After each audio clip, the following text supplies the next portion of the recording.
तीर्थों का प्राण, भारतीय जनजीवन की आत्मा गंगा।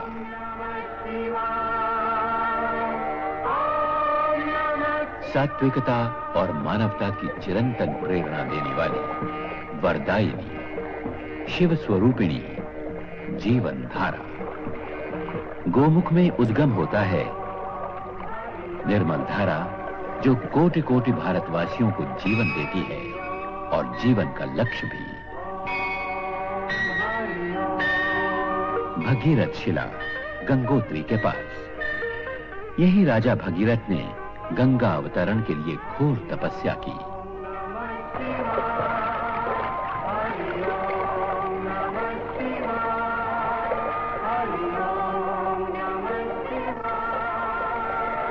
त्रिशूलधारी शिवशंकर मानो गंगा को आशीष दे रहे हों, तुम्हारी यात्रा सफल हो, सुफल हो। कुछ दूर चलकर गंगा अभिषेक करती है शिवलिंग को और कल्याणी बनकर आगे बढ़ती है। प्रयाग में त्रिवेणी संगम पर भगिनी यमुना और अदृश्य सरस्वती से मिलन।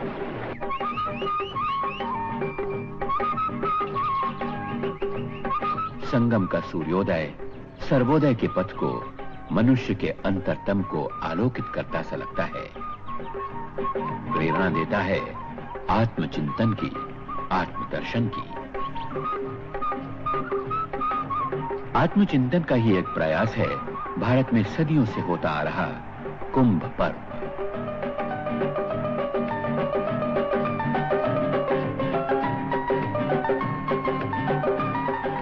कथा है कि देवों और असुरों ने मिलकर समुद्र मंथन किया। जब अमृत कुंभ प्रकट हुआ, तब विवाद हुआ, संग्राम हुआ। इसी संग्राम में कुंभ से 12 स्थानों पर अमृत बिंदु छलके। इनमें 4 स्थान भारत में हैं: प्रयाग, हरिद्वार, नासिक तथा उज्जैन। समुद्र मंथन है रूपक आत्म मंथन का। इसी उद्देश्य से प्रयाग तथा हरिद्वार में हर 12 वर्ष बाद कुंभ और अर्ध कुंभ संपन्न होते हैं। नासिक तथा उज्जैन में सिंहस्थ का आयोजन होता है। कुंभ में 3 करोड़ से भी अधिक यात्रियों के आने का अनुमान था। कुछ यात्री किसी एक पर्व में स्नान करके लौट जाते हैं, कुछ संपूर्ण माघ का महीना यहीं वास करते हैं। इन्हें कल्पवासी कहते हैं। गत कुंभ में 500 एकड़ ज्यादा भूमि पर कुंभ नगर का निर्माण किया गया। कल्पवासियों के लिए बड़े बड़े शिविर बनाए गए तथा इन्हें नील गगन तले कड़ाके की ठंड में रात न बितानी पड़े। मकर संक्रांति का पर्व आया 14 जनवरी।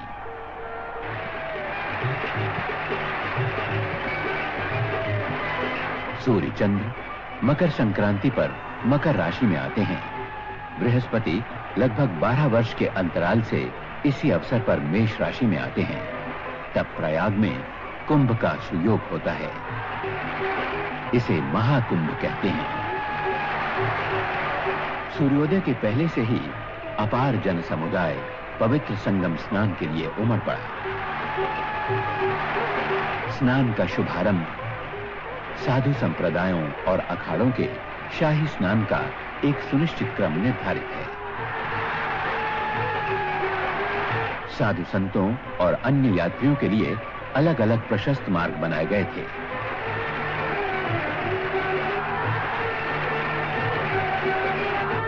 सर्वत्र घाट बनाए गए थे। पानी में बल्लियों के घेरे, ताकि लोग गहरे पानी में न जाएं। सेना के जवान, नौसेना के गोताखोर और नौकाएं तथा निगरानी दल बराबर सतर्क रहे कि कोई डूबे नहीं।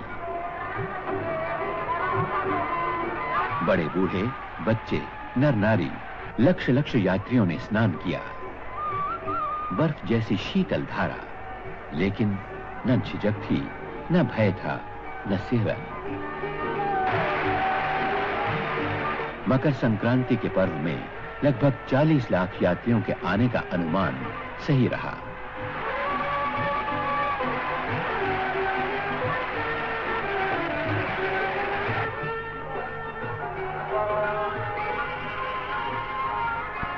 विदेशी यात्रियों की संख्या अनुमान से भी अधिक रही। इनके लिए इतना बड़ा मेला एक नया ही अनुभव था।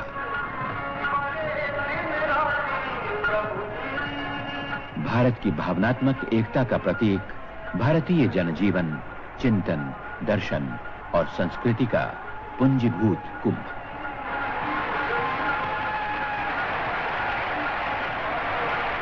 जनजागरण और नवचेतना का महान संदेशवाहक।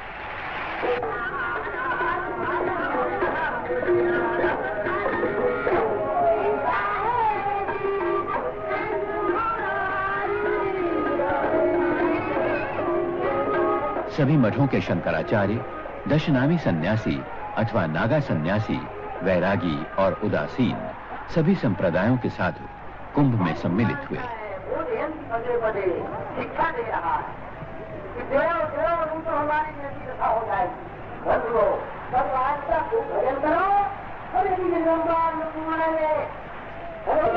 मेले की कुछ दिलकश झलकियां। महिलाओं को चूड़ियों का ऐसा रंग भंडार और कहां मिलेगा।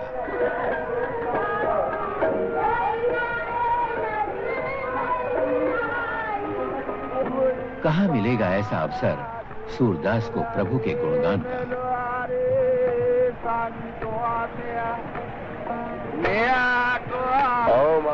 कुंभ नगर में हजारों यज्ञोपवीत धारण संस्कार संपन्न हुए। मन में ये भावना कि संगम जैसा स्नान और कुंभ जैसा पर्व शुभ संस्कार के लिए इससे शुभ योग और कौन सा होगा।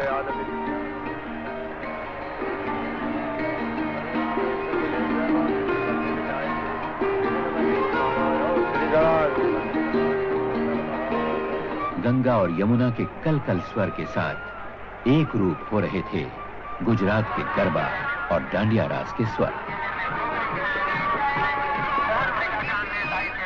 संगम पर सभी प्रदेशों का भक्ति संगम हुआ सा लगता था। भारतवासियों की शताब्दी की कसौटी पर परखी हुई अचल आस्था और अटूट श्रद्धा का साक्षात्कार। दूसरा स्नान, पर्व पौष पूर्णिमा 21 जनवरी।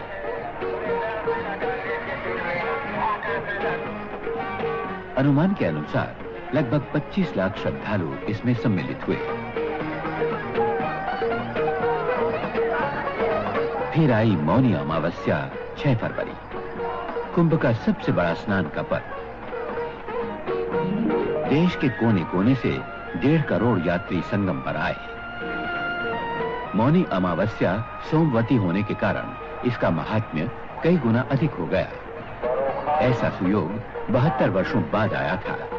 ऐसे सुयोग में महाकुंभ पूर्ण कुंभ कहलाता है। इतने यात्री, लाखों करोड़ों, लेकिन आने जाने में कोई कष्ट नहीं। उत्तर प्रदेश राज्य सड़क परिवहन निगम ने 7,000 से भी अधिक बसों का इंतजाम किया था।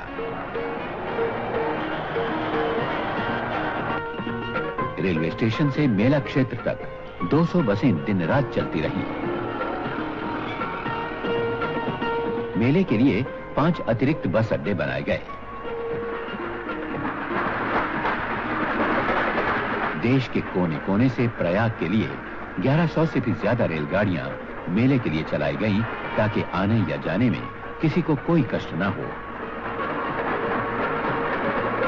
मेले के अवसर पर इलाहाबाद शहर में सड़कों का सुधार किया गया। पीने के पानी का सर्वत्र प्रबंध था।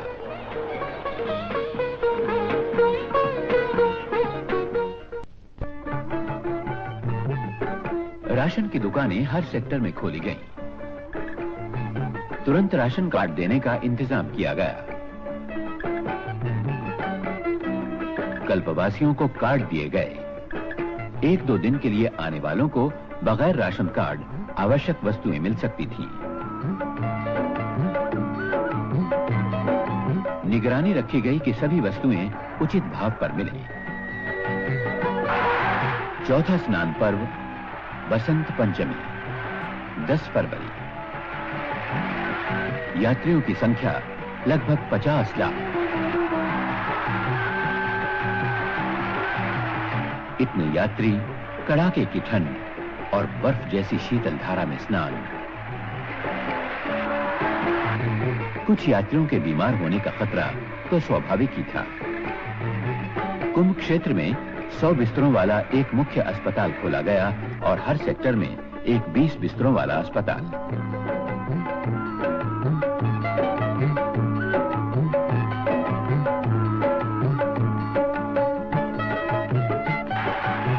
कुंभ नगरी का दृश्य अलौकिक सा लगता था।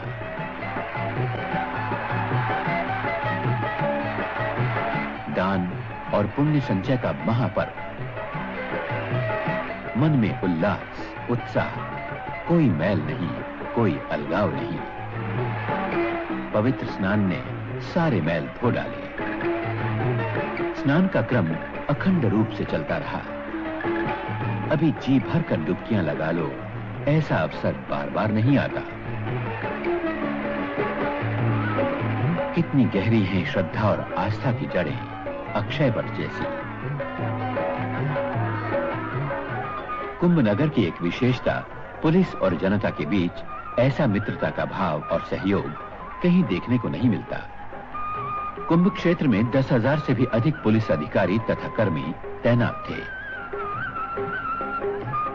मेले में लाखों लोग ऐसे थे जो हिंदी नहीं जानते थे। इनकी सुविधा के लिए सभी प्रदेशों के पुलिसकर्मी बुलाए गए थे। ये उनकी भाषा में उन्हें आवश्यक जानकारी और सहायता देते थे।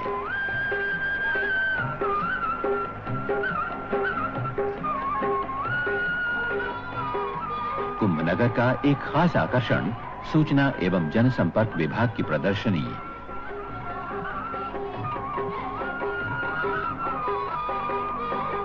राज्य तथा केंद्र सरकारों के 45 मंडप एक से एक सुंदर। यात्रियों ने प्रदर्शनी को बड़े चाव से देखा। देव दर्शन के साथ देश दर्शन।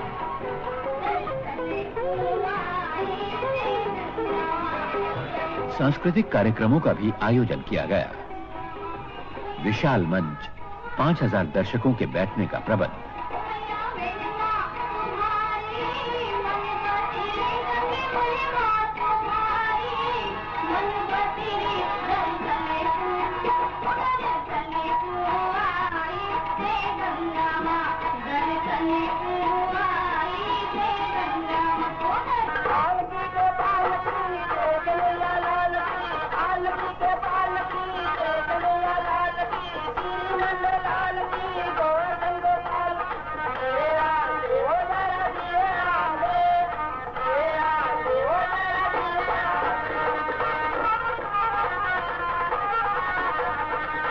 दिन कैसे उड़ गए पता ही न चला।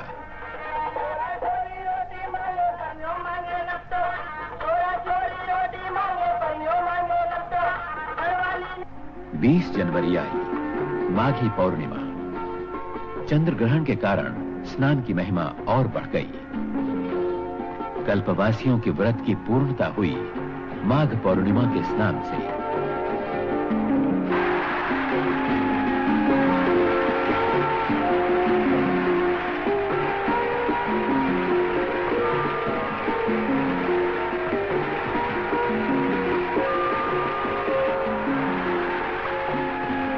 पूजा पाठ, मंत्र जाप आदि में यात्री लीन थे। कोटि कोटि यात्री, उत्तर और दक्षिण के, पूर्व और पश्चिम के। किसने बुलाया इन्हें अपने घरों से इतनी दूर?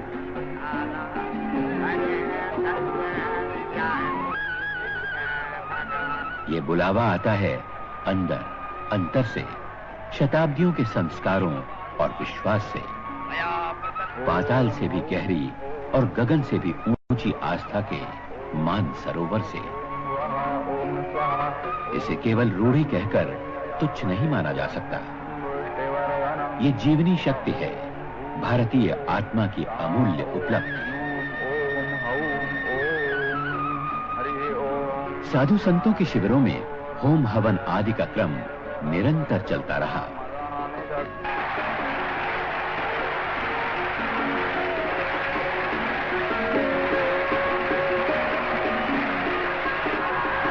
तीर्थराज आकर यहाँ के मंदिरों में दर्शन करने से भला लोग कैसे चूकते हैं।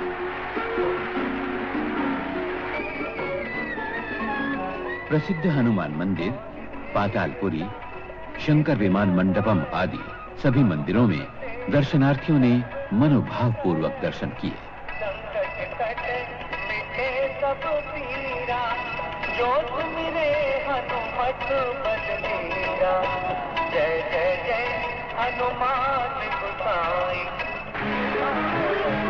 मेला क्षेत्र में संपूर्ण भारत एकात्म रूप में विहार करता सा लगता था। हर प्रांत के, हर वर्ग के, हर जाति के यात्री यहाँ एक रूप हो गए थे। अनेकता में एकता, विविधता में एक सूत्रता का यहाँ साक्षात्कार होता था। कुंभ का अंतिम पर्व महाशिवरात्रि 6 मार्च। समय वातावरण में भैरवी के स्वर